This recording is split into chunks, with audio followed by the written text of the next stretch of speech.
to commit sinful activities on the strength of the holy name.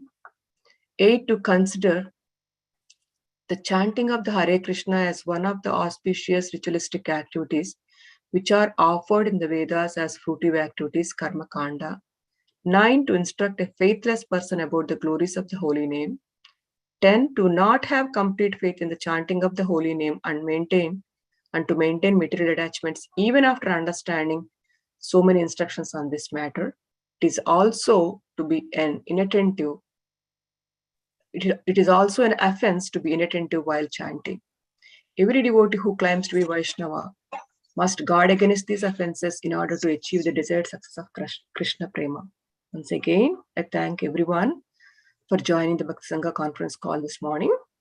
Let us move on to our next session, which is Srimad Bhagavatam class. May I know who all have joined the call this morning? Hare Krishna Padma Mataji, Dandavat Pranam, Srila Prabhupada ki Jai, Guru Maharaj ki Jai, Pritidasi from Charlotte. Hare Krishna. Hare Krishna, Kriti Mataji, Dandavat Pranam, all glories to Srila Prabhupada. Thank you very much for joining the call, Mataji. Hare Krishna. Hare Krishna. Hare Krishna Mataji, Dandavat Pranam, Srila Prabhupada ki Jai, Guru Maharaj ki Jai. This is Arvind Das from Chicago. Hare Krishna. Hare Krishna, Arvind Prabhuji, Dandavat Pranam, all glories to Srila Prabhupada. Thank you very much for joining the call, Prabhu. Hare Krishna. Hare Krishna Padma Mataji, Dandavat Pranam, all glories to Srila Prabhupada, all glories to Guru Maharajas, and all glories to the assembled devotees. This is Tiffany in Pennsylvania. Hare Krishna. Hare Krishna, Tiffany Mataji, Dandavat Pranam, all glories to Srila Prabhupada. Thank you very much for joining the call, Mataji. Hare Krishna. Hare Krishna Padma Mataji, Dandavat Pranam, Srila Prabhupada ki Jai, Guru Maharaj ki Jai. This is Shama Gauri Devi Dasi from Charlotte. Hare Krishna. Hare Krishna, Shama Gauri Mataji, Dandavat Pranam, all glories to Srila Prabhupada. Thank you very much for joining the call, Mataji. Hare Krishna. Hare Krishna Mataji, Dandavat Pranam. Please accept my humble obeisances. All glories to Srila Prabhupada and Shri Guru and Gauranga and all assembled devotees. Yashamati from Chicago. Hare Krishna, Yashamati Mataji, Dandavat Pranam, all glories to Srila Prabhupada. Thank you very much for joining the call, Mataji. Hare Krishna. Hare Krishna Mataji, this is Balavrinda. Hare Krishna, Balavrinda, Dandavat Pranam, all glories to Srila Prabhupada. Thank you for joining Beta. Hare Krishna. Hare Krishna Padma Mataji, please accept my humble obeisances. All glories to Srila Prabhupada. All glories to the assembled devotees on the call. Hare Krishna Balavrinda, very nice to see you.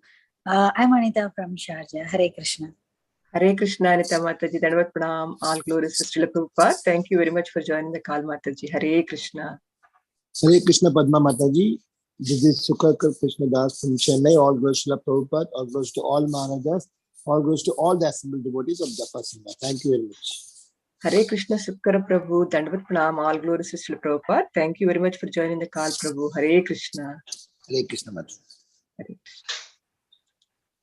Hare Krishna Mataji, Dandavat Pranam, all glories to Srila Prabhupada, all glories to all Guru Maharajas, all glories to the assembled devotees. This is Shiromani Nandarani Devidasi from Qatar. Hare Krishna Mataji. Hare Krishna, Shiromani Mataji, Dandavat Pranam, all glories to Srila Prabhupada. Thank you very much for joining the call, Mataji. Hare Krishna. Hare Krishna Padma Mataji, all glories to Srila Prabhupada and Guru Maharajas. My humble obeisances to you and all the devotees. This is Krishna Kumar Devidasi from Rani. Hare Krishna, Krishna Kumari Mataji, Dandavat Pranam, all glories to Srila Prabhupada. Thank you very much for joining the call, Mataji. Hare Krishna. Hare Krishna Padma Mataji, this is Kamodiki Dasi from Baltimore. Please accept my humble obeisances. All glories to Srila Prabhupada, all glories to Guru Maharaj and all the devotees. Hare Krishna. Hare Krishna, Kamodiki Mataji, Dandavat Pranam, all glories to Srila Prabhupada. Thank you very much for joining the call, Mataji. Hare Krishna. Thank you, Mataji. Hare Krishna. Hare Krishna Padma Mataji, Dandavat Pranam, all glories to Srila Prabhupada. This is Vinta Gandharvika Devidasi from Texas. Hare Krishna. Hare Krishna, Vinita Mataji, Dandavat Pranam, all glories to Srila Prabhupada. Thank you very much for joining the call, Mataji. Hare Krishna. Hare Krishna Padma Mataji, please accept my humble obeisances. Srila Prabhupada ki Jai, Guru Maharaj ki Jai. This is Aditi Devidasi from Canada. Hare Krishna, Niti Mataji, Dandavat Pranam. All glories to Srila Prabhupada. Thank you very much for joining the call, Mataji. Hare Krishna. Hare Krishna.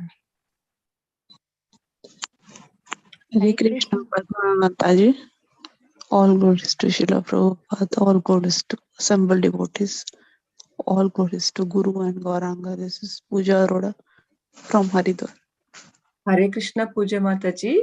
Dandavat Pranam. All glories to Srila Prabhupada. Thank you very much for joining the call, Mataji. Hare Krishna. Hare Krishna, Mataji.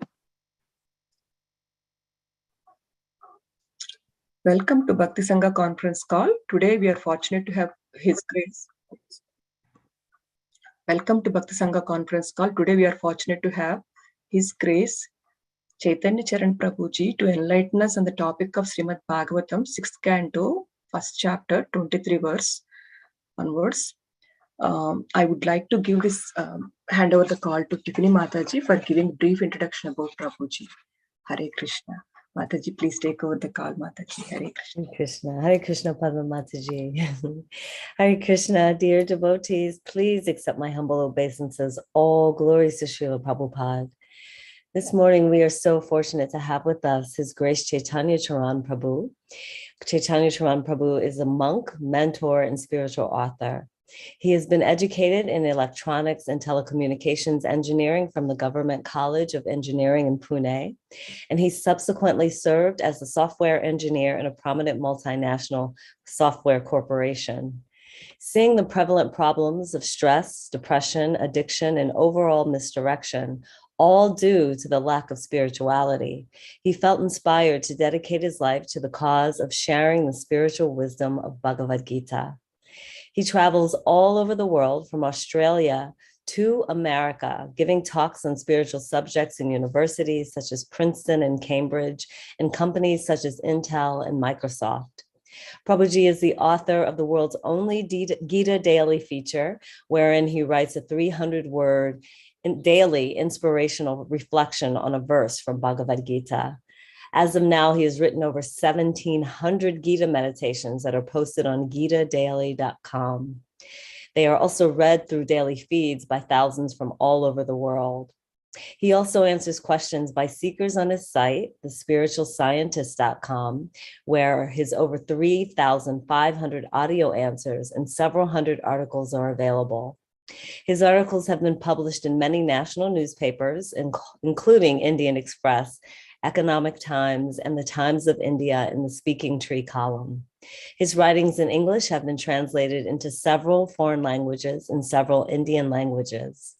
He is a member of ISKCON's leading international, leading intellectual body, the Shastric Advisory Council, and he is also the associate editor of ISKCON's global magazine, Back to Godhead. Prabhuji has authored 16 books, and as I said, we are so fortunate to have him with us today. Hare Krishna. Mataji, thank you. So I don't think we have Prabhu on the call. Yeah, maybe we can go ahead and get do the japa until Prabhu comes online. Hare Krishna, Krishna Krishna, Hare Hare, Hare Rama, Rama Rama, Hare Hare. Hare Krishna, Krishna Krishna, Hare Hare, Hare Rama, Rama Rama, Hare Hare. Hare Krishna, Krishna Krishna, Hare Hare, Hare Rama. Prabhu is here.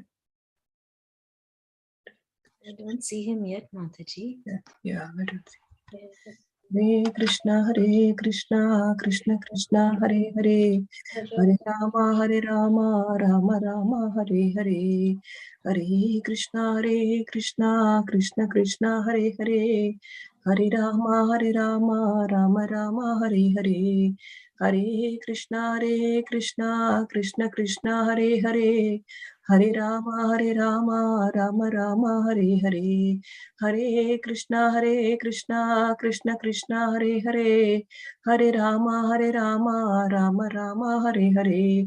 Hare Krishna, Krishna Krishna, Hare Hare, Hare Rama, Rama Rama, Hare Hare, Hare Krishna, Krishna Krishna, Hare Hare, Hare Rama, Rama Rama, Hare Hare, Hare Krishna, Krishna Krishna, Hare Hare, Hare Rama, Rama Rama, Hare Hare, Hare Krishna, Krishna Krishna, Hare Hare, Hare Rama, Rama Rama, Hare Hare, Hare Krishna, Krishna Krishna, Hare Hare, Hare Rama, Rama Rama, Hare Hare, Hare Krishna, Krishna Krishna, Hare Hare, Hare Rama, Rama Rama, Hare Hare, Hare Krishna. Prabhu, please accept my humble obeisances.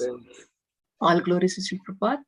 Thank you very much for giving your valuable time and association this morning, Prabhuji, for enlightening us in the Srimad Bhagavatam. Hare Krishna, Prabhu. Please. Can you become me a co-host so that I can also record and share? Yes, Prabhuji. Screen.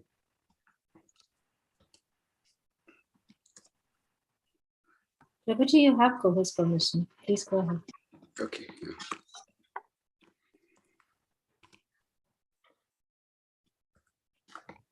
Hare Krishna, Prabhu, Dandavat Pranam. Please accept my humble obeisances. All glories to Sri Prabhupada and Guru Maharaj. Thank you so much for giving your valuable time and session this morning, Prabhuji. Please take over the call, Prabhuji. Hare Krishna.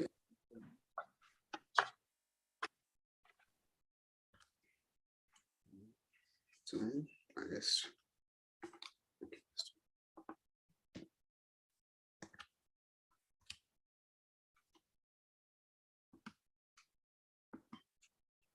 I'm just recording at my end, and then you can start recording on the cloud. Om Jnanatirandasya Jnananjana Shalakaya Chakshurunmilitam Yena Tasmai Shri Gurave Namaha. Nama Om Vishnupadaya Krishna Pristhaya Bhutale Srimate Bhakti Vedanta Swami Iti Namine. Namaste Saraswati Devi Gauravani Pracharine Nirvishesha Shunyavadi Paschatya Deshatarine Vancha Kalpatarubhyascha Kripa Sindhubhya Evacha Patitanam Pavanebhyo Vaishnavebhyo Namo Namaha. Jai Shri Krishna Chaitanya Prabhu Nityananda Shri Advaita Gadadhara Shri Vasani Gaura Bhakta Vrinda. Hare Krishna, Krishna Krishna, Hare Hare, Hare Rama, Rama Rama, Hare Hare. Hare Krishna. So, sorry to be a little late. I think the translation purport have not yet been read, isn't it? No, Prabhu, we did not read yet. So we are reading now 6.1, 23 and 24. So, my dear king, this is Shukadeva Goswami speaking to Parishit Maharaj. While he thus spent his time in abominable sinful activities to maintain his family of many sons, 88 years of his life passed by. So then we have 6.1.24. Tasya pravayasaha putra dashatesham tuyo avamaha balo narayano namna pitroscha daito bhrisham. Tasya, of him, Ajamil, pravayasaha, who was very old, putraha, sons, dasha, 10, tesham, of all of them, 2, but yaha, the one who, avamaha, the youngest, balaha, child, narayanaha, narayana, namna, by name, pitroho, of the father and mother, cha, and daitaha, dear, bhrisham, very. Translation purport by His Divine Grace, A.C. Bhaktivedanta Swami Srila Prabhupada. Translation: that old man Ajamil had 10 sons, of whom the youngest was a baby named Narayan. Since Narayan was the youngest of all the sons, he was naturally very dear to both his father and his mother. Purport: the word Pravayasaha indicates Ajamal's sinfulness because although he was 88 years old, he had a very young child. According to Vedic culture, one should leave home as soon as he has reached 50 years of age. One should not live at home and go on producing children. Sex life is allowed for 25 years between the ages of 25 and 45, or at the most 50. After that, one should give up the habit of sex life and leave home as a vanaprastha, and then properly take sannyas. Ajamil, however, because of his association with the prostitute, lost all Brahminical culture and became most sinful, even in his so-called household life.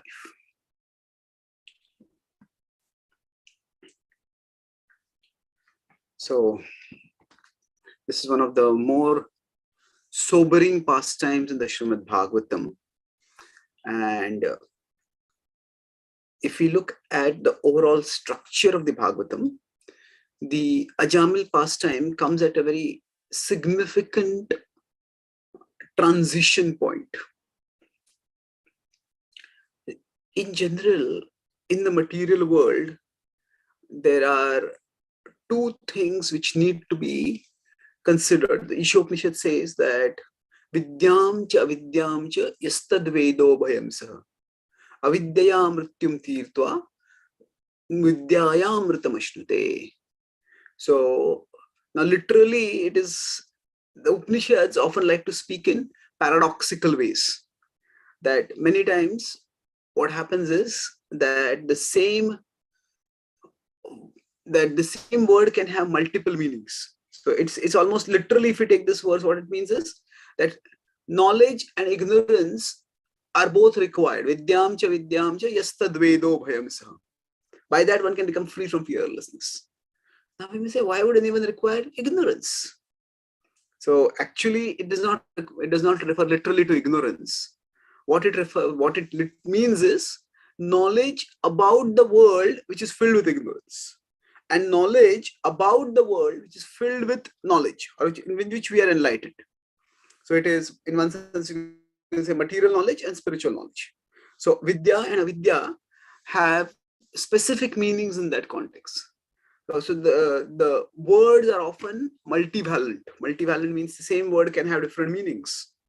In English, there is the word run or running, which is said to have the maximum meanings. It has around 580 meanings. So I am running to improve my health. Who is running for the president? Why is my car not running?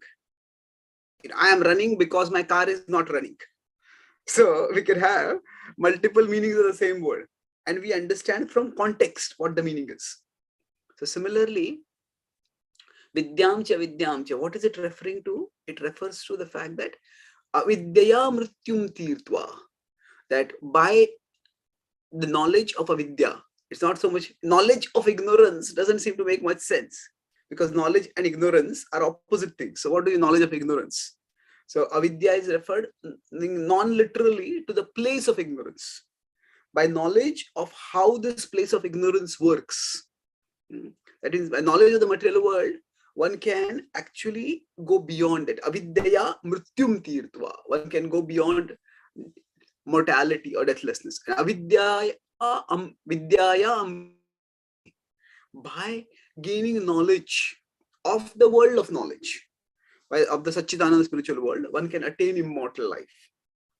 So interestingly, what this verse says is that simply by one part is simply by studying the nature of the material world, one can get detachment from it. And as we can get detached, we can go beyond the domain of death. We may go only till Brahman, we may not really attain eternal ecstatic life, which comes by bhakti. For that, we need positive knowledge of the spiritual world also. So overall, the idea is,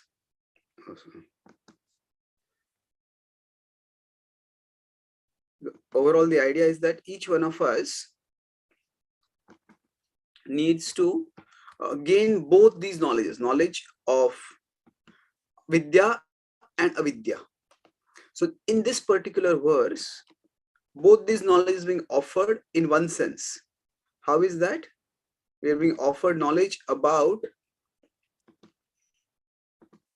the dangers of material existence through the story of Ajamil and how a respectable Brahmana succumbed, how a respectable Brahmana slipped. And that is quite a sobering story. So that is the nature of the material world. So the danger of the material world is not just Janma Mrityu Jara Vyadhi. That's of course the stresses of material world. But the danger of the material world, apart from that, is also that one may be on the path of elevation, that is living a Brahmanical or a virtuous or a devotional life, and still one may slip and fall. So that danger is illustrated in this. So avidya, and this can make us cautious. We have to be careful over here. Just like if we know in a particular area, the road is risky. Sometimes on the road, there is a sign that comes, a sharp turn ahead, slow down. So then we know, okay, I have to slow down. So this is like a cautionary note for us in this pastime. At the same time, the pastime also talks about the power of devotion. Power of devotion in elevating a person who may have fallen. And specifically, the pastime is about the holy name. So avidyaya mrityum tirtva. Oh, this world is filled with such temptations that anybody can fall. So I have to be careful. And then vidyaya amrutamashnute. Then we understand the glory of bhakti, the glory of Krishna's merciful nature. And that Hare Krishna, Prabhuji. Yeah. Sorry to disturb you, Prabhu. Are you sharing any PPT? Because we don't see anything on the screen. You're not able to see me also? We are able to see you, but then we don't see any your PPT. So just wanted to check if you are sharing anything or there is no any PPT today. I'll share later. Right now, I'm not started. Okay. Thank you, Prabhu. Yeah, sure. So these two things, vidya and avidya, are both important. And now, in this particular verse, so that's the overall context of this pastime, to illustrate both the dangerousness of the material world and the mercifulness of the Lord. So that Ishopanishad verse, by both these, we can move forward. Sometimes we say we should take spiritual life seriously. That means we take Maya seriously and we take Krishna seriously. It's like if somebody is in a hospital, take your hospital stay seriously. That means what? Take your disease seriously. It's no laughing matter. You can't just neglect it. Recognize how dangerous the disease can be and then take your treatment seriously. So just taking the disease seriously is not enough, because that can fill a person with pessimism. Oh, I've got cancer. And so many people die of cancer. So many cancers are incurable. Well, many cancers may be incurable, but your cancer is not incurable. Take the treatment seriously. You can be cured. So the idea over here is that it is important for each one of us to take both these aspects seriously. And what happens is, now we may say, isn't it enough only to take Krishna seriously? Well, yes, it is true. But very few people can sustain seriousness in Krishna Bhakti unless they have taste. So Jiva Goswami says that actually if we have priti for Krishna, if we have love for Krishna, then remembering him, focusing on him, centering on him is very easy. But if we don't have that, then what we need is buddhi. Without buddhi, without intelligence, it's very difficult to sustain our commitment to the practice of Krishna Bhakti, or sustain at least at a steady level. And that's why the reminders are important. So I will today focus on this journey from lower taste to higher taste. That is embodied in the story of Ajamil. And Srila Prabhupada in this verse takes the opportunity to explain how Ajamil was caught in the lower taste. He had succumbed to it when he was a Brahmana, and since that time he had continued to be in that grip. So let's look at a well-known section from the Bhagavatam, from the Bhagavad Gita, which talks about this journey from lower taste to higher taste. And we'll see what it can tell us for our understanding and growth in this journey. So this is the well-known section in the Bhagavad Gita. That is in 254. Arjuna is asking a question and Krishna answers that question. Okay.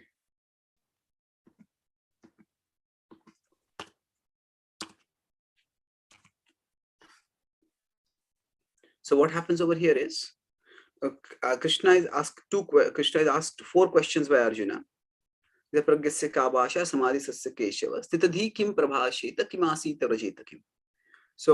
here ka bhasha is answered in 55. Kim prabhashet is answered in 56, 57. Kim asit vrajeta kim.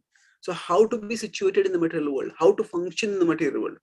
These two questions are answered in say 58 to 72. So 58 to, depending on which Acharya's commentary we take, it is 61 or 63 is the answer to the first question. So let's focus on 58 to 61. How to function in the material world, how to be situated in the material world. So, so this is a well-known verse in terms of at least its metaphor. Yada samharate chayam kurmo angani vasarvashah indriyan indriyarthebhyas tasya pragya pratishtita. Krishna is saying, just as the tortoise withdraws its limbs, similarly, we need to withdraw our limbs from our senses from the sense objects. Indriyan indriyarthebhyas. So it's in many times in the Bhagavad Gita, the word indriya artha is used. So the word artha is also an example of multivalent words in Sanskrit. Artha can mean meaning, artha can mean finance, artha mantri. Artha can also mean object. When we do something, it can mean purpose. The purpose of the senses is to come in contact with sense objects. So indriya indriyarthebhyas. So we need to restrain or regulate the contact of the senses with the sense objects.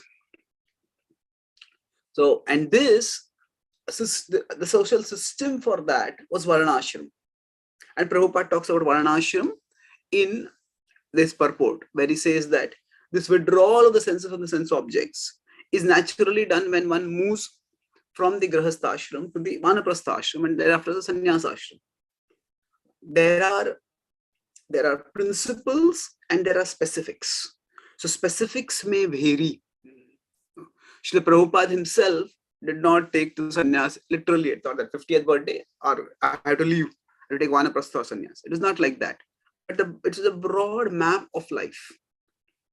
And the idea is whether one is in a particular ashram or some other ashram, the ashram is a support system for one to function properly, to function spiritually, function responsibly. So indriya indriyarthebhya. So regulate the contact between the senses and the sense objects. This is one thing that it is impossible for us to actually gain self-control or to turn towards spirituality unless we restrain, unless we minimize the contact of the senses with the sense objects. Now, it may seem like an external activity, but it's an important external activity. Like some people say that I have no willpower and I just can't control myself. Like so suppose somebody is alcoholic and they are just not able to give up alcohol. They say, I just can't give it up. And it is possible. We may say that, oh, you're just not strong enough. You just don't have, you're just not determined enough. You just don't have enough willpower. Well, it may not be that simple. Now, what applies to alcoholism can apply to many other attachments also. That sometimes the urges may be so strong that we may just not be able to give up the urges. When the urges come, we just be overwhelmed at that time. So at that time, simply beating oneself up. Oh, why did I do that? I should not have done that. So the alcoholic may say that when the urge comes so strong upon me that I just can't do anything about it. Okay, that may be so. But suppose somebody is earnest about recovering from alcohol, then at the very least, what they can do is don't take a house on top of a bar. don't take a house right next to a bar. That is something which you can choose. We may not be able to choose how strong the urge is when it comes and whether we can restrain it or not. But these are long-term decisions. We don't have to take a house right next to a bar. So when Krishna says here that distance the senses from the sense objects, like a tortoise withdraws its limbs, that means each of us can try to arrange our life in such a way that our exposure to sense objects is minimized. Now, we cannot eliminate it, but we can minimize it. A tortoise does not live with its limbs withdrawn 24 hours a day. The limbs are not meant only to be withdrawn. The limbs are required for the functioning of the tortoise. But wherever there is danger, the tortoise withdraws its limbs.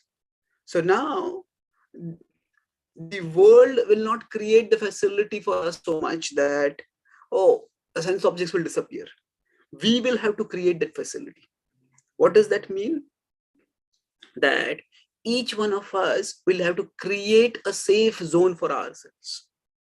So it could range for something as simple as, say, if we tend to spend a lot of time on the internet, surfing this, watching this, doing that, then maybe have some kind of application or some kind of device. We just, maybe the next 1 hour I'm going to study Bhagavatam, just lock off the internet.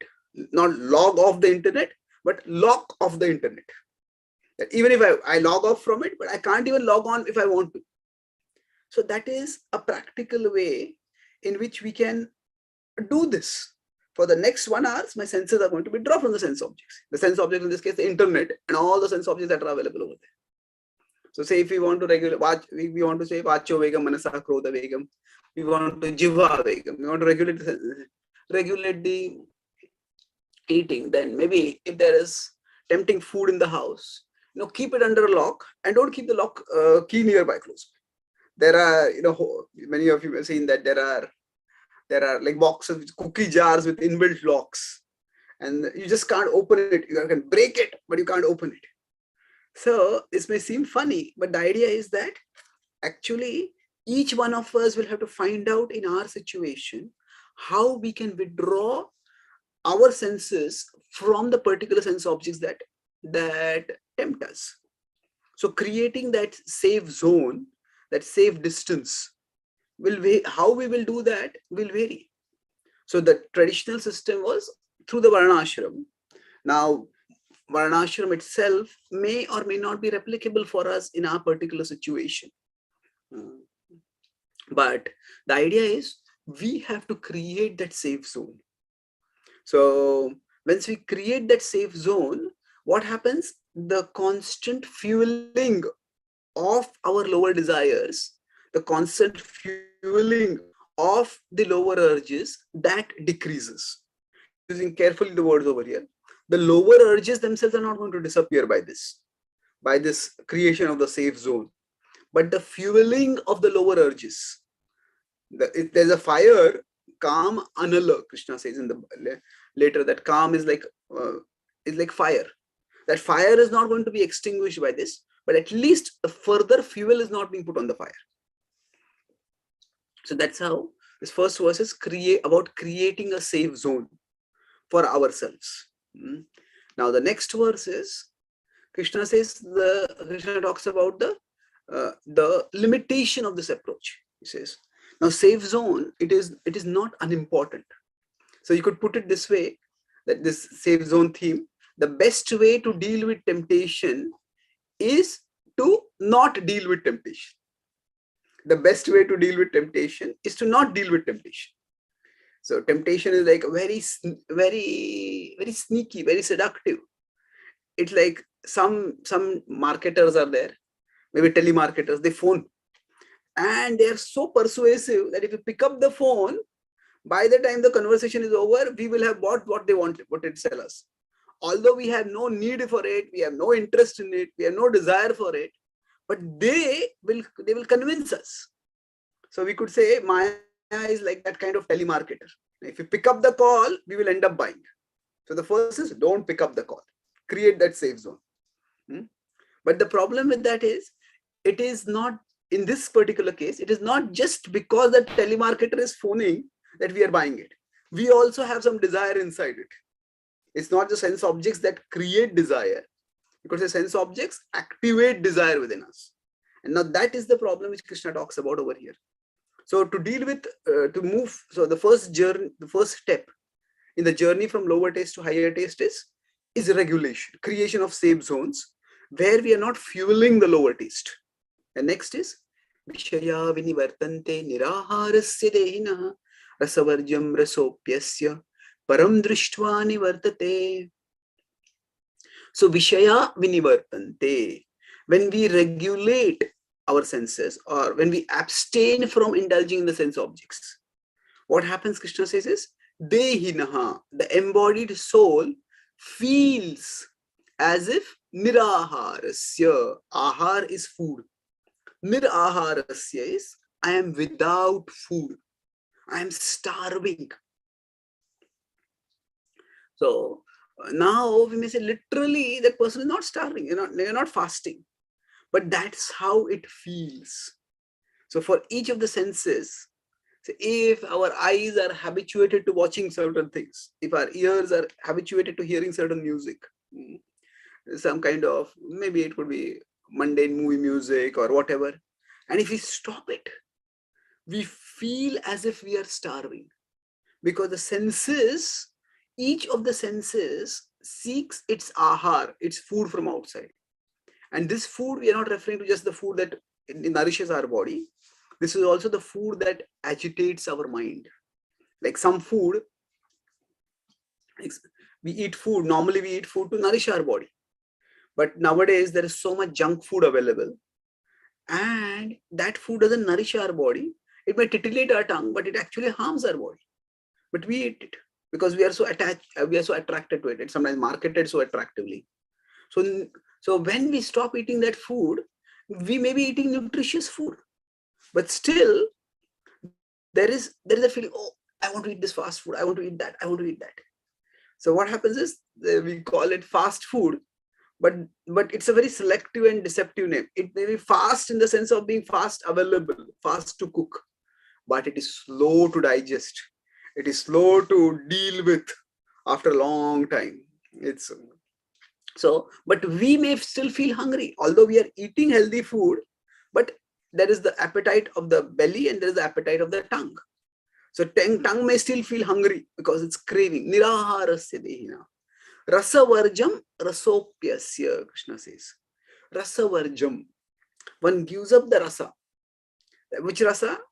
The lower taste. Rasavarjam rasopyasya. But still that taste, that craving, that memory of that indulgence, that pleasure remains. And this is the torment. So that's why this is the, like, regulation is the beginning step. It is not the final step. It is like if you want to extinguish fire, the first thing we need to do is stop fueling the fire. If you don't stop fueling the fire, like say some firefighters have come somewhere and there's a big building, and the big building is burning, and nearby there's another building, and that may also start burning. So the first thing the firefighters have to do, okay, let's prevent the fire from spreading over there. Or the fire is getting fuel from this particular area, let's cut it off over there. But stopping the fuel is not extinguishing the fire. However, if we don't stop the fuel, then no matter how much water we pour, on one side we are extinguishing the fire, on the other side we are again we are letting fuel come so that it will get further aggravated. So that creating that safe zone, now we may not be able to have that safe zone 24 hours a day for 365 days a year for the rest of our life. But at least for some time we need the safe zone. And that's how for that time the fire is not being fueled. But even after the fire is not being fueled, the fire is still there. And the fire will keep burning. So this is a fire which burns inside us. And this fire is the difference between the fire of worldly desires and a physical fire is very significant. Normally, if something makes us, if there's a fire outside, then what happens is, as soon as we feel the fire, we move away from it. Whenever we feel fire, we move away from the source of that fire. That's with physical fire. But with respect to the fire of desire inside us, the effect is opposite. Whenever we feel the desire, we move closer to this object, so the object of desire. Whenever we feel the fire of desire inside us, we are pulled closer and closer to it. So rasavarjam rasopyasya. That although we may decide, no, I'm not going to indulge in it, but we are dragged towards it. Then what is the solution? Krishna says, param drushtva nivartate. That if we get the higher taste, then we can nivartate. So it's see, the first line in this was nivartante and nivartate. They're similar words. Vishaya vinivartante. Vinivartante here means restraint or abstinence. Nivartate means steadily situated.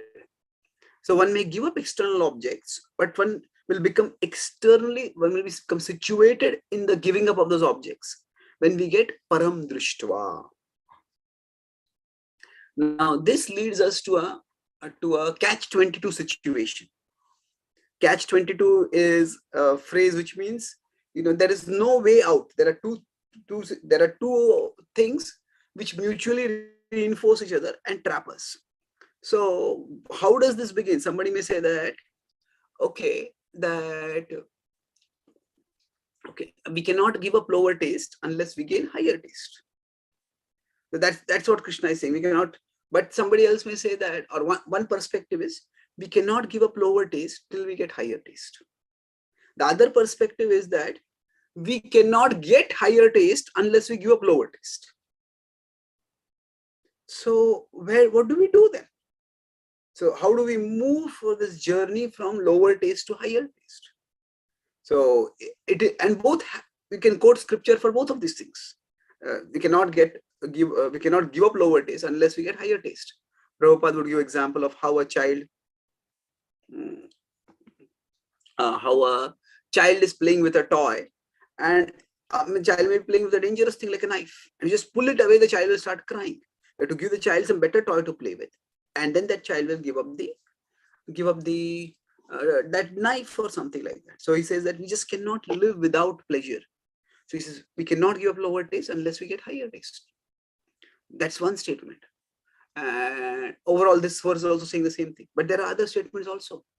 That matirna krishne paratah swatova mitho vipatyeta graha vritanam adant gobir vichitam tamashram apuna punascharvita charvinanam. And Prahlad Maharaj's teaching says that actually if somebody matirna krishne paratah swatova, that by others' instructions, by one's own endeavors, even by cooperative effort, one will not develop attraction to Krishna if one is attached to worldly pleasure. So, punah punascharita charvananam. One will actually go to hellish condition of life if one keeps punah punascharvita charvananam, again and again indulging in sense pleasure. So this kind of verses seem to say that we cannot get higher taste unless we give up lower taste. So that is, in one sense, the trap for all of us. Where do we begin? That how do I start moving from lower taste towards higher taste? And we could say the key over here lies in this word drushtva, param drushtva. Now usually this param drushtva is translated as higher taste, and that is perfect in the sense that when we get that higher taste, then we become steady. Now literally drushtva is a variant of the word drushti. Drushti means vision. So srushti is creation and drushti is vision. So drushti means what? So if we take the literal param drushtra, when we get the higher vision, when we get the higher understanding, we become steady. So what does this mean over here? That it is not necessary that we have to get the higher taste to give up the lower taste. We have to get a higher vision, a higher understanding, a higher purpose in pursuit of the higher taste. And that itself can be enough for us. So what do I mean by this? I suppose now, say nowadays there is so much food that is fatty available around us. That's it. It's easy for anyone to gain weight, and it actually requires constant effort to stay fit and slim. So suppose the COVID pandemic is more or less getting over. So there are sociologists who are recognizing now that there were 2 COVID pandemics. I'm not talking about 2 different waves over here. The first was the COVID-19 pandemic that was caused by the coronavirus. And the second COVID-19 was the 19 pounds that people gained because of inactivity, because of enforced inactivity. So a lot of people ended up gaining weight. So now what happens is that suppose somebody wants to lose weight. Now we say, oh, but I'll have to give up food. I'll have to regulate my diet. I'll have to do exercise. That's so difficult. How will I do it? But suppose they meet somebody else and that person has lost a lot of weight. Now there are of course some disruptive ways of losing weight where people just abuse their bodies. That is not healthy. But suppose somebody is following a good regimen of diet and exercise and they have lost some weight. And we see that, oh, okay, how did you do this? Okay, you did this. Okay, yeah, maybe that is doable for me. So we just get that higher path, a path to a higher goal, a higher purpose. See, we human beings are made in such a way that we get stimulation. We get stimulation is, we could say, one level of satisfaction. We get. Am I audible to everyone clearly? Because your image is freezing for me. Yes, Prabhuji. Yes, Prabhuji. So we human beings are made in such a way that we get stimulation not just by achieving a goal, we get stimulation even by having a goal to achieve. Not just by achieving a goal, but even by having a goal to achieve. We feel, oh, this is what I'm going to do. So what happens is, so if somebody gets, okay, now, okay, in 1 month I can lose this much weight and I can lose this much weight, I can lose this much weight. And in 6 months, I can be where I want to be. That itself stimulates. Okay, now I can move forward. So param drishtva doesn't necessarily mean have to be higher taste. It can also be the purpose of pursuing higher taste. If we, and not just the purpose, oh, I want to gain higher taste, it's a purpose with a path. This purpose alone is not enough. Oh, purpose everybody may have, I want to lose weight. But that itself may not inspire them. Okay, this is, I want to lose weight and this is the way I can do it. Okay, I cannot avoid all food that is enjoyable, but maybe this food I can avoid, with this food I can regulate, this much exercise I can do. So when there is a higher purpose with a path, that itself can stimulate us. But when will it stimulate us? When we remember it. Okay, why am I not eating all this tempting food? Because I want to become healthier. I want to be less vulnerable to all the diseases that may come because of obesity and all the problems that might come. I want to avoid them. So that is why I started by talking about buddhi. Jiva Goswami says that we can remember Krishna naturally when we have priti, when we have affection for Krishna. But if we don't have that affection for Krishna, then what we need is buddhi. It is buddhi that will keep us on our spiritual platform. It is our intelligence. So this higher taste right now is not an experience. For us as sadhakas, the higher taste may not be an experience. Sometimes, yes, when we do kirtans, we may experience some higher taste. Sometimes when we are trying to practice bhakti, sometimes our japa also may feel very good, we may feel a lot of strength and connection from our japa. But it may not be all the time.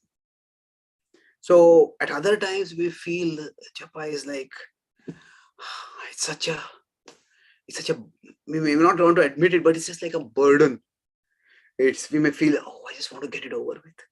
And sometimes we have our bead bag and we take the beads out of the bag. Because we're looking how many are remaining, how many beads are remaining for this round. We say, oh, so many. Does this bead have 108 beads? Does this mala have 108 beads? or does it have 1,008 beats? It's just not ending. So we will feel like that sometimes. So right now, the higher taste may not be an experience for us, but just if we have a higher purpose with a path to that purpose, that can be stimulated, and that can also act as a substitute for the higher taste. Because if we are stimulated for a particular goal, if we are motivated, if we are inspired for a particular goal, in the pursuit of that goal itself, we get some taste. It is not the same taste as the achievement of the goal, but that there is a taste, and that is what inspires us to transform. So param drishtva. So drishtva means vision. So what does higher vision here refer to? The vision of self-transformation. What motivates a person? Okay, I want to lose weight. I want to become healthier. That higher vision. Yes, I can be healthier. That is where I want to go, and this is the path to go there. So drishtva, there is higher taste, and there is the vision to the higher taste, which is like a higher vision. So for us, some of us may be fortunate enough to have already developed taste for some limbs of bhakti. We may have developed taste for kirtan, for bhajan, for deity worship, for particular services, and that's fortunate if we have developed the taste. However, if that taste is not steady, or if that taste is not yet developed, then it is our responsibility to maintain the higher vision. The higher vision is, okay, this is where I want to go, and this is the path by which I can go. And that will help us steadily move forward. And that's why Srila Prabhupada wanted regular Bhagavatam classes, not just regular, but daily. And daily hearing of philosophy, daily hearing Krishna Katha. At one level, Krishna Katha is purifying, and sometimes Krishna Katha can be very entertaining and satisfying also. But on another level, the daily hearing of Krishna Katha is going to help us in this param drishtva nivartate. How do we stay fixed in that higher taste? By being fixed in the higher vision. And that higher vision is maintained by nourishing our buddhi. So I'll conclude with this point. This nirahara that we are feeling, we are feeling that my senses are starving. And not just my senses are starving. When the senses are starving, we feel we are starving. We feel we are starving. Nowadays, there is this, there's a lot of detox. The idea of detox and fasting or abstaining is becoming popular. So like we may want to detox our body. I've taken a lot of unhealthy foods, all of that. I want to stop that. But there is also something called digital detox. Digital detox is, maybe once a day, I will fast. I will avoid I'll avoid going on social media. I'll avoid going on this. I'll avoid going on that. Not maybe for 1 hour a day or 1 day a week or something like that. So when we do that, we may feel as if we are starving. But this niraharasya dehina, that feeling that I am starving, that can be avoided if we are nourishing our intelligence. We will have to, when we will feel as if our senses are being starved when we regulate ourselves. But that starvation can be mitigated if we are nourishing our intelligence. That nourishing our intelligence will give us some fulfillment. And then the starvation of the senses won't trouble us that much. And this is the journey by which we can move from the lower taste gradually, but steadily and surely toward the higher taste. So I'll summarize. Broadly, I spoke on 3 main topics today. The overall topic was how to gain higher taste when we don't have higher taste. So first I talked about this pastime itself is illustrating vidyamcha. The dangerousness of material existence in terms of its capacity to pull down even well-situated people through temptation, and the glory of Krishna's mercifulness as manifested through his holy name. And then second point I discuss is that how to stop succumbing to the lower taste. The first thing is we have to stop fueling the fire of desire. And that means creating safe zones. So Varnashram was a traditional social arrangement for creating safe zones. And that may not be possible. Then we have to create our individual arrangements, whether it be turn off the internet, not just log off, but lock off the internet. So I like that. Create safe zones that will, at least it will not extinguish the fire, but it will stop making the fire worse. And the next stage is that after that, we need to redirect ourselves, because the taste, the craving, the desire still remains. It's not just externally, it is not externally caused, it is only externally triggered, externally activated. So what do we do internal? We move to higher taste. And that is the third point, that if we don't have higher taste, then what do? We at least have the higher vision. The higher vision is the path to the higher taste. We humans are made in such a way that we get stimulated not just by achieving something good, but even by being motivated, even by pursuing something good. So for that, maintaining that higher vision, param drishtva can mean higher taste, or it can mean the higher vision of the path to the higher taste. So for that, we need buddhi. We need to regularly nourish our intelligence by studying Krishna's message, studying Krishna Katha. And then we will persist till we actually make the journey from the lower taste to the higher taste. Thank you very much. Hare Krishna. Are there any questions or comments? Thank you so much, Prabhu, for the wonderful session with all the points of how we can get higher taste. And if we don't have higher taste, how we have higher vision to get to that taste. And on this, thank you so much, Prabhu. Hare Krishna. Devotees, if you have any questions, please unmute yourself and you can go ahead. Or I don't see any raised hands. I see something in the chat. Prabhuji, Dandavat Pranam. Thank you very much for the excellent class. And as I understand from your lecture, the root cause is my material desire. And I understand that we are misusing our free will, what Krishna has given us. And, that's the cause of that. But I wonder, like Nitya Siddha and we are Nitya Baddha. So what in, want to go to the root where, I develop this material desire. So is there any explanation anywhere which says that this is the root by which you develop? I understand there's a Ichha Dvesa Samuthena, but why did I develop Dvesh? That's what I don't understand. So if you can help me. Very good. Thank you. Yes, Prabhu. The question of origins is the vexed question. There are different acharyas who have given different understandings of it. And it is, whichever understanding we find satisfactory, we can take it. And it may be that some questions may be such that we may not be able to get a satisfactory answer entirely. So Jiva Goswami says that the soul never falls from the spiritual world. The soul is always in this material world.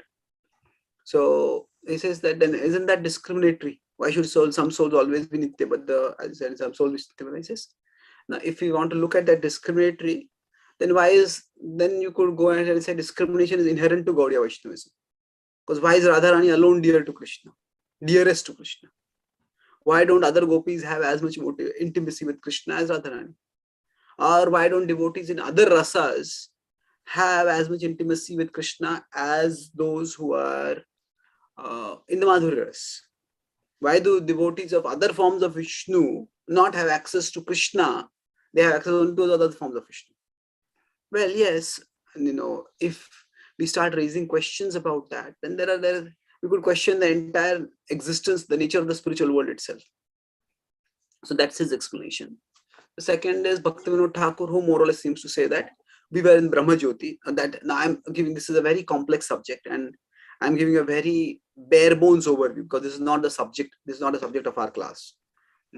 Bhaktivinoda Thakur seems to say that we were in the Brahma Jyoti, and from there we fell.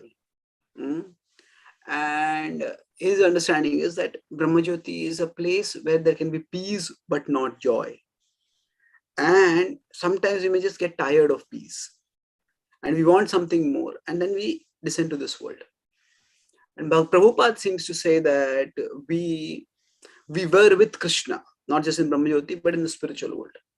And we came from Krishna. Now, Prabhupada also is not the only position he has taken. There are places where Prabhupada says, for example, in the Kumaras cursing, the Jaya and Vijay, that pastime, he says, therefore the conclusion is no one ever falls from the spiritual world. The categorical conclusion Prabhupada says is. So Prabhupada has taken multiple positions, but the position of Prabhupada that has become mainstream within our movement is the idea that we were with Krishna and we fell from there. And when Prabhupada was asked about it, he said that the very nature of free will means that it is free. We can't control it. Just because somebody is having something good doesn't mean that they will not want to explore something else, which may actually be worse, but they may think it's better. So it is not that at that time it's dvesha, it's just the desire to enjoy differently. And then after that, when the soul comes to this material world, then the resentment or the envy towards those who are enjoying better than us comes up, and it grows further. So there are various explanations, but ultimately this question, if we go to the origins, it's like an intellectual banana peel. In a banana peel, which you step on it, you slip. So with respect to this question, dwelling too much on it will only cause us to slip, in the sense that we will just lose our clarity, we'll lose our conviction, and we will end up in confusion, if not delusion. So best is that among these three answers, whichever answer we can relate with, we accept that and we move forward. As far as where the dvesha has come from, we humans, we in various domains of life, we accept that we often move forward with working knowledge rather than conclusive knowledge. Say, for example, the COVID pandemic. We stopped the whole world practically because of the pandemic. But even now, how many of us know actually how the pandemic started? Was it intentionally created variant? What is the accidentally leaked variant? Was it a natural mutation? Well, maybe in the future investigation will reveal. But are we going to stop our life till we find out what caused it? No, we have to move on with our life.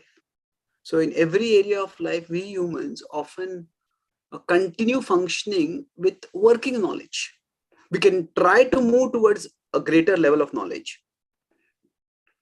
But working knowledge is what we will function with. Say now cancer, I was mentioning briefly. In many cases, the causes of cancer are not known. But still, if we know that something is ready to cure, something can cure us, then we take the cure and move forward. And we try to get to the causes also. But the nature of the human condition is that we often have to take huge decisions based on tiny knowledge. And that is just the way life is. When we get married, how much do we really know about the other person? We can try to know as much as possible, but it's a huge decision. And the knowledge that we have of the other person is tiny. When we decide to say, immigrate from one country to another country, how much do we really know about that country? So we try to gain as much knowledge as we can, but the nature of human existence is that we have to take huge decisions based on a relatively insufficient quantity of knowledge, if not tiny knowledge. So we can't, when we do that in all other walks of our life, we can't demand that only with respect to spiritual knowledge, I will not commit to Krishna because I don't have the answer to this question. No, we have enough knowledge to make a positive difference in our life. We can find that if we try to develop our love for Krishna, the quality of our life becomes better. The quality of our consciousness becomes better. So we focus on that. Okay. Thank you very much, Prabhuji. Thank you. Thank you. Yes, Anita Mataji. Hare Krishna, Prabhuji. Dandavat pranams. As usual, a very enlightening class, Prabhuji. Prabhuji, you're saying the higher vision and the higher taste, right? So in that, to get the higher vision of Krishna consciousness, we should be with a higher taste of hearing the Krishna Katha. Is it that, Prabhuji, you mentioned? Sorry, come again. Okay, last sentence, what did you say? No, the higher vision is Krishna consciousness, right? And to get that vision. Yeah, the higher vision is, you could say, the Krishna consciousness is a very broad word. What do you mean by Krishna consciousness? So Krishna consciousness can refer to higher taste also, because when we are conscious of Krishna, we are attracted toward Krishna. Specifically, what I meant by higher vision was the philosophical understanding of the path to higher taste. So yes, this is material world, and there is some pleasure, but there's a lot of trouble over here. In the spiritual world or on the spiritual path, there may be some austerity initially, but there is unlimited pleasure. So that higher vision is the vision of the path to the higher taste. So to put it another way, later on in the Bhagavad Gita 18th chapter, Krishna says that yattad agre vishamiva pariname amrutopamam tat sukham satvikam proktam atma buddhi prasadajam. That which tastes like poison initially will taste like nectar eventually. That is the nature of elevated pleasure, pleasure in the mode of goodness and above. So this higher taste means to, you can say, go beyond the initial poison to the eventual nectar. But the higher vision means to know, okay, right now I'm going through this poison, but there is nectar later. And to stay fixed on that understanding that there is the nectar, I will come to it. So we could say Krishna consciousness, because Krishna consciousness includes a lot of things and also include this. But specifically, I meant we humans have the capacity to see with our intelligence and imagination things that may not be real right now. Somebody wants to construct a huge skyscraper where there's just a dirt heap or dust heap. That person they make an architectural plan, they have a vision. And it's that vision that motivates them. So for all of us, through philosophy, through philosophical study, through philosophical nourishment, what do is we use our intelligence and imagination to visualize the higher reality. So right now, I don't have taste in the Bhagavatam, but if I keep hearing, keep reading, then one day I will get taste.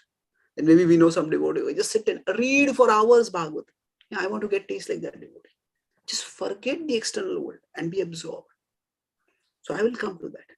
So here specifically, it is the philosophical nourishment that enables us, our intelligence and imagination, to visualize ourselves in a state of higher taste, ourselves relishing higher taste. That's the higher vision. Okay, thank you so much, Prabhuji. Now I got it clear. Thank you, Hare Krishna. Thank you, Hare Krishna. Yes, Sukhakar Krishnadas Prabhu. It was a wonderful class. Actually, we get the knowledge, Prabhu, and we know that we are not supposed to do's and the don'ts, and the higher taste also we know. But while traveling in the path of the higher taste, some obstacle comes and we get disintegrated and our journey is not going further. What is the way to have a knowledge, what you're told now, higher vision and going that way, and to continue that and we don't get down further? Yes. So in spite of having that knowledge, we seem to keep succumbing to the lower taste, or the lower taste doesn't go away. There's a question also in the chat box which is similar. Well, maybe we need to stop having that unrealistic expectation that lower taste will go away soon.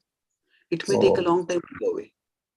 And sometimes we have to actually be careful about what we define ourselves by. Are we defining ourselves by our inability to restrain our senses? Well, that is, we need to be aware of our limitations, our weaknesses, but we don't have to define ourselves by those things.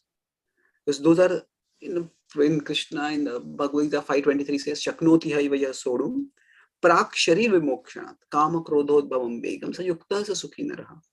So it says that prak sharir vimokshanat, that these urges, they just come by being embodied.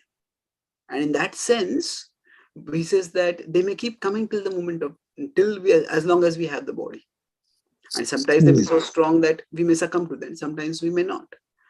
But the point is that we don't have to define ourselves solely by our ability or inability to resist the bodily urges that come.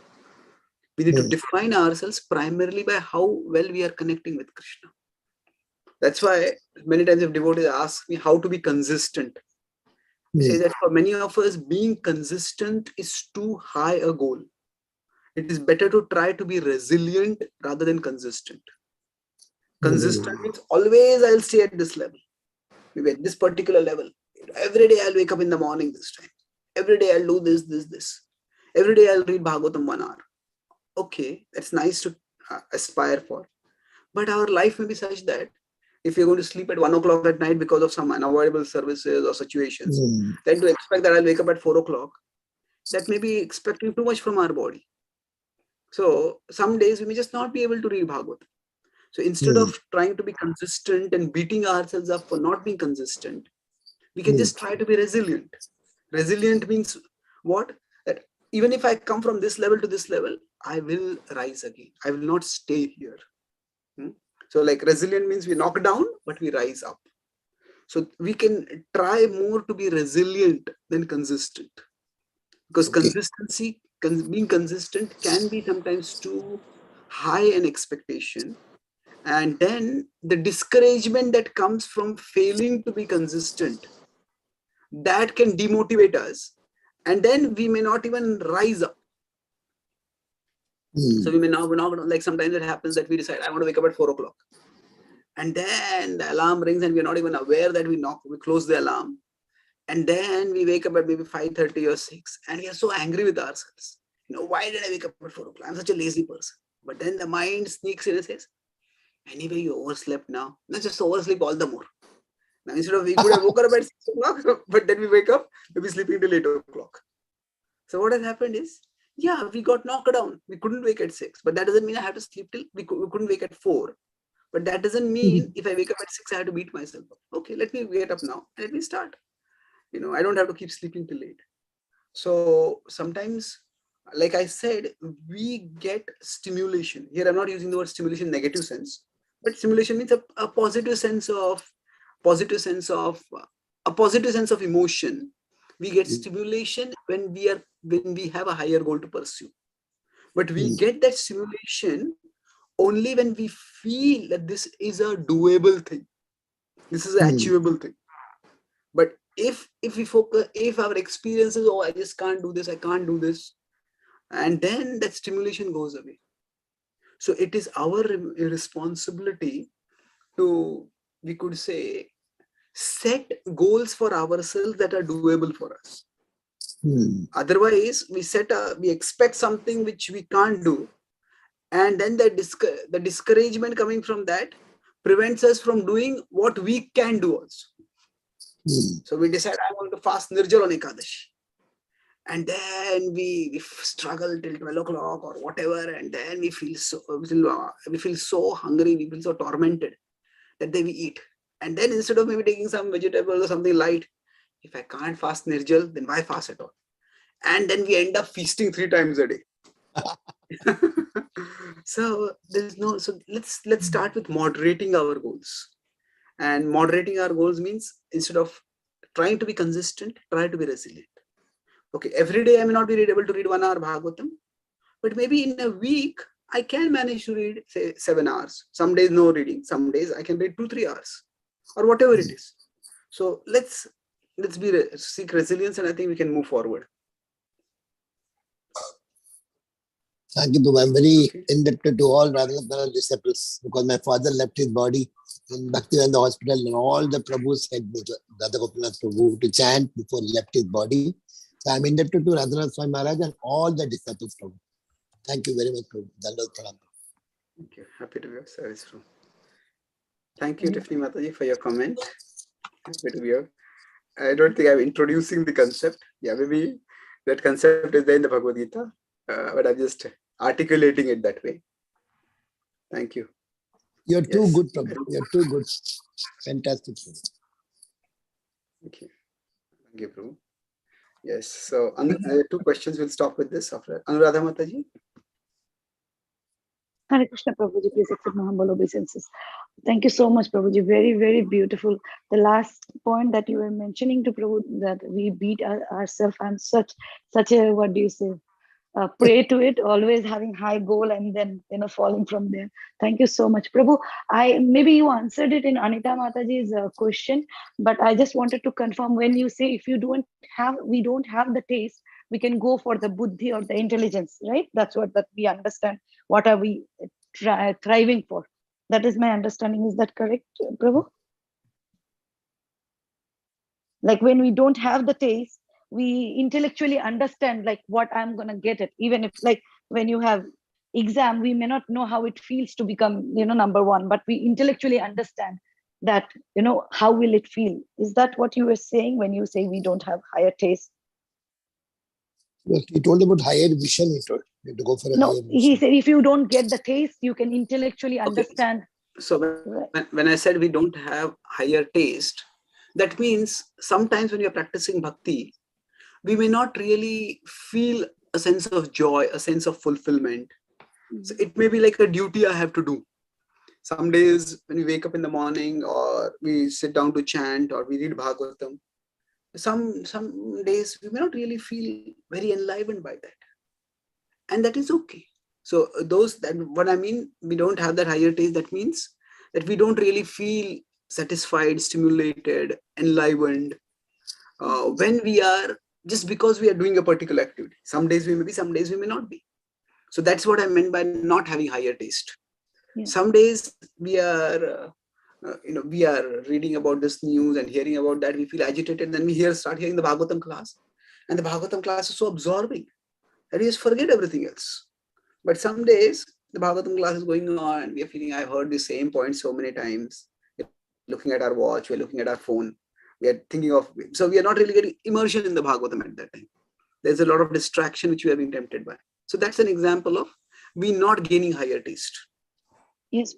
So my question was, you said we in the beginning we may not have the taste, but something else you said. Then you use the word buddhi, that by our buddhi we continue doing this. Did I get that wrong, Prabhu? Hare Krishna. I think Mataji, higher purpose with path stimulates us, and after that Prabhuji told about buddhi. Next, the in between just told higher purpose. The purpose of doing the higher taste, that one. Then only the buddhi comes. Is that what you said, Prabhu? I think the internet is breaking now. Hare Krishna, Prabhu. Yeah.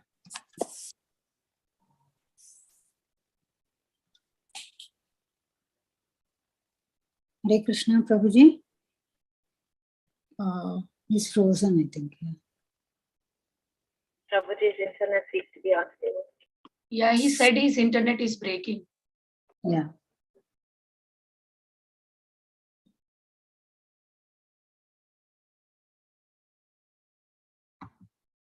Mataji, I'm leaving Mataji, please.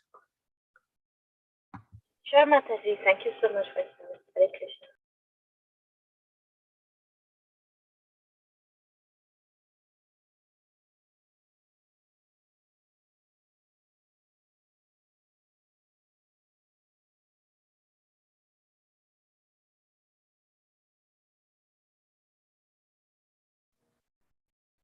Yeah, Prabhuji got disconnected.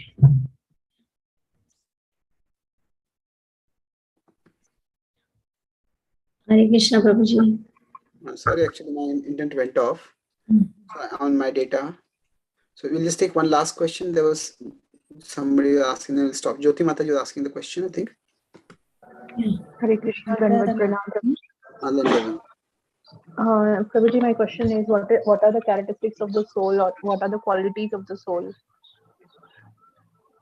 At least you could. The qualities of the soul are, basically the soul is Sat Chit Ananda.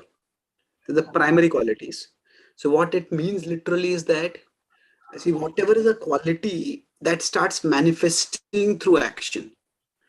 So if somebody is a musician, somebody has a lot of, even a child has a lot of musical talent, then what will happen is, even if The child has no musical instruments. The child will maybe pick a toy and start patting it or playing with it and creating some nice noise. So what happens is, if something is innate quality, that will start manifesting. Somebody likes art. So, even if they don't have any canvas, they will take just whatever they have and start drawing something. So that's like that. If you consider Satchitananda is the quality of the soul. So Sat means eternal existence. And that is what we see, that everybody strives for that. So nowadays there is this branch of transhumanism, where people say that I will preserve my body cybernetically, or I'll preserve my body cryogenically, and I'll transfer the content of my brain to a computer, or I'll put myself in a fridge and I'll live on. So that is the Sata tendency manifesting. Chitta.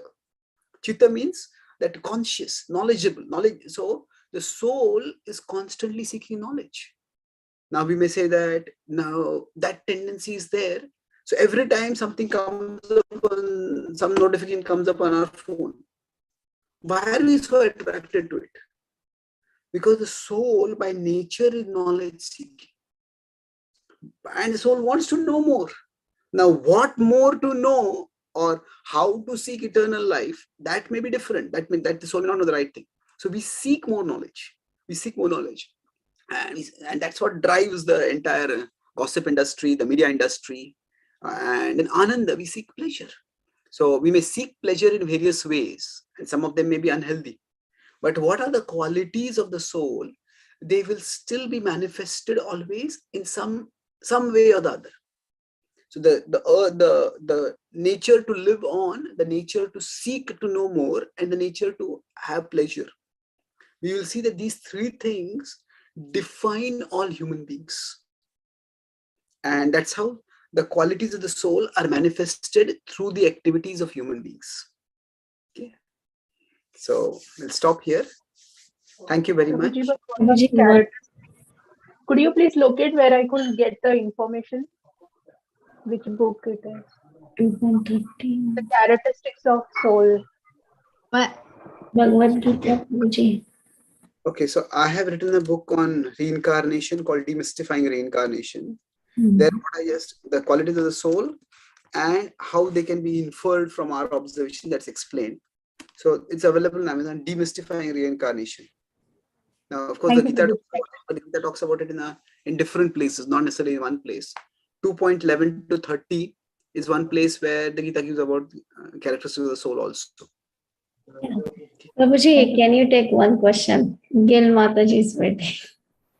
Oh, okay. Mataji, would you like to ask you? It's okay, Prabhu. I know you need to go. It's okay. Yeah, you need. Yeah, it's getting late. I'll get you the next time. Sure. Thank you for your understanding. I have another class today. Just had to prepare for that. Thank you. So Granthraj, Srimad Bhagavatam ki jai.